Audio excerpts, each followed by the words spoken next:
بسم اللہ الرحمن الرحیم۔ السلام علیکم۔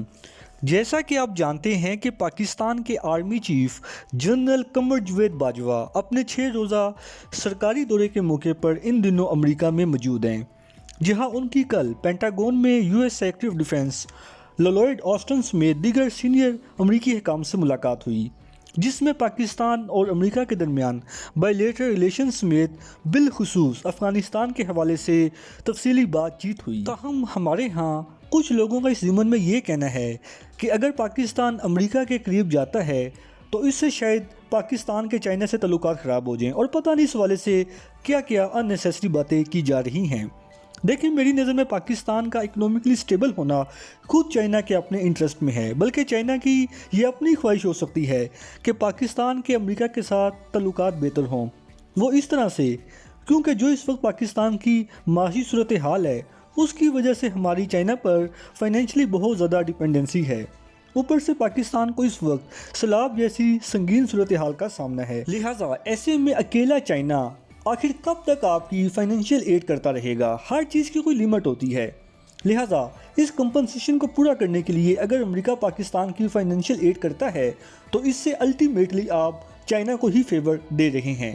اور ویسے بھی جب چائنا اور امریکہ کے درمیان شدید اختلافات ہونے کے باوجود آپس میں ٹریڈ ریلیشنز قائم رہ سکتے ہیں تو پاکستان امریکہ کے ساتھ اپنے تعلقات کیوں نہیں بلڈ کر سکتا؟ میرا نہیں خیال اس سے کسی کو کوئی تشویش ہونی چاہیے، لیکن یہاں یہ ضرور میں مینشن کرنا چاہوں گا کہ پاکستان کو امریکہ کے ساتھ اپنے تعلقات نبھاتے وقت صرف اس چیز کا خیال رکھنا چاہیے کہ وہ U S anti Chinese policies کا حصہ کسی صورت نہ بنے۔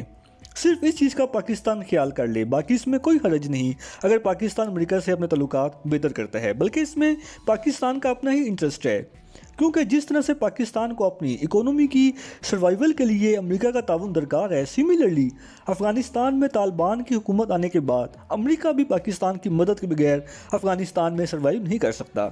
اس کے علاوہ آج کل امریکہ بھارت سے بھی کچھ زیادہ خوش دکھائی دیتا ہوا نظر نہیں آ رہا، کیونکہ جس مقصد کے لیے امریکہ نے پاکستان چھوڑ کر انڈیا سے اپنے تعلقات بہتر کیے تھے، اس مقصد کے حصول کے لیے انڈیا امریکہ کی ایکسپیکٹیشنز پر پورا نہیں اتر رہا۔ میں اس ضمن میں آپ کو صرف ایک ایگزامپل دے کر اپنی بات سمجھانے کی کوشش کروں گا۔ دیکھیں، امریکہ نے بھارت کے ساتھ اپنے تعلقات صرف اس بنیاد پر قائم کیے تھے تاکہ وہ انڈیا کو بوقت ضرورت چائنا کے اگینسٹ یوز کر سکے، لیکن انڈیا چائنا کو کاؤنٹر کرنے کی بجائے الٹا اس کے لیے ہیلپ فل ثابت ہو رہا ہے۔ وہ اس طرح سے جب روس نے یوکرین پر حملہ کیا، اس کے بعد سے یورپین یونین نے روس کی اکانومی کو کاؤنٹر کرنے کے لیے رشین آئل کی امپورٹ پر بین عائد کر دیا، جبکہ دوسری طرف انڈیا جو کہ امریکہ کا ایک سٹرونگ اسٹریٹجک پارٹنر اور اس کے علاوہ کوآڈ الائنس کا ممبر ہونے کے باوجود اب تک روس سے اس کا آئل پرچیز کر رہا ہے۔ اس سے بھی ذرا آگے آئیں، جب چائنا نے دیکھا کہ بھارت امریکہ کا اتحادی ملک ہونے کے باوجود روس سے اس کا آئل وہ بھی چیپ پرائسز پر خرید سکتا ہے تو چائنا کیسے پیچھے رہ سکتا تھا؟ لہٰذا چائنا نے اس پوری صورتحال کا فائدہ اٹھاتے ہوئے بھارت کے شولڈرز پر پسٹل رکھتے ہوئے امریکہ پر وار کیا۔ وہ اس طرح سے اگر بھارت پر رشین آئل کے خریدنے پر یورپین یونین کی جانب سے فائنینشل سینکشنز عائد نہیں کی جاتی تو ڈیفینیٹلی چائنا پر آپ روسی تیل خریدنے پر کیسے سینکشنز عائد کر سکتے ہیں؟ It's impossible.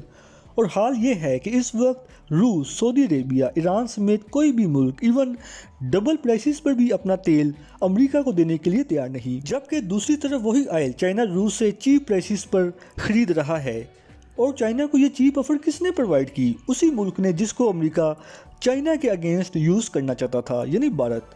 اور پھر جب آپ امریکہ سے ڈائریکٹ ٹکر لیں گے تو ڈیفینیٹلی پھر آپ کو اس کے سویئر کانسیکوینسز بھی فیس کرنے پڑیں گے، کیونکہ امریکہ پوری دنیا میں واحد وہ ملک ہے جو صرف اپنے انٹرسٹ کے بارے میں سوچتا ہے، اور اس مقصد کے لیے وہ کسی بھی ملک کی قربانی دے سکتا ہے، جیسا کہ اس نے روس کی اکانومی کو کاؤنٹر کرنے کے لیے یوکرین کو روس کے خلاف ایز اے بیٹل گراؤنڈ استعمال کیا۔ پھر جب اس نے رشین اکانومی کا بیڑا غرق کر دیا تو پھر اس کے بعد امریکہ نے سیم روس والی اسٹریٹجی چائنا کے اگینسٹ بھی یوز کی۔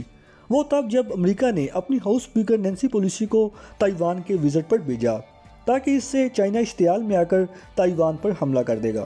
پھر اس کے بعد خود تو امریکہ نے یوکرین کی طرح تائیوان سے بھی بھاگ جانا تھا، لیکن وہ تائیوان کی کاسٹ پر چائنا کو اکنومکلی کاؤنٹر کرنا چاہتا تھا۔ بہرحال امریکہ شاید یہ بھول گیا کہ چائنا کو امریکہ کی چال کا پہلے سے ہی معلوم تھا، شاید اس وجہ سے اس نے اب تک تائیوان پر حملہ نہیں کیا۔ میں بھی وہ تائیوان پر پراپر اٹیک کرنے کے لیے مزید ٹائم گین کرے، لہٰذا جب امریکہ نے یہ دیکھ لیا کہ اس کی تائیوان کے حوالے سے بھی اسٹریٹجی مکمل طور پر ناکام ہو چکی ہے تو پھر اس نے اپنا لاسٹ آپشن یوز کیا، مینز بھارت کو چائنا کے خلاف استعمال کرنا چاہا۔ لیکن انڈیا، یوکرین اور تائیوان دونوں کی نسبت زیادہ سمجھدار ملک نکلا۔ اس نے امریکہ کو اپنے ملک میں آنے سے پہلے ہی چائنا کے آگے سرنڈر کر دیا، کیونکہ انڈیا کو اچھی طرح پتا تھا کہ جنگ سے پہلے تو امریکہ اس کی ہر قسم کی فائنینشلی اور ملٹریلی سپورٹ کرنے کی یقین دہانی کراتا ہے۔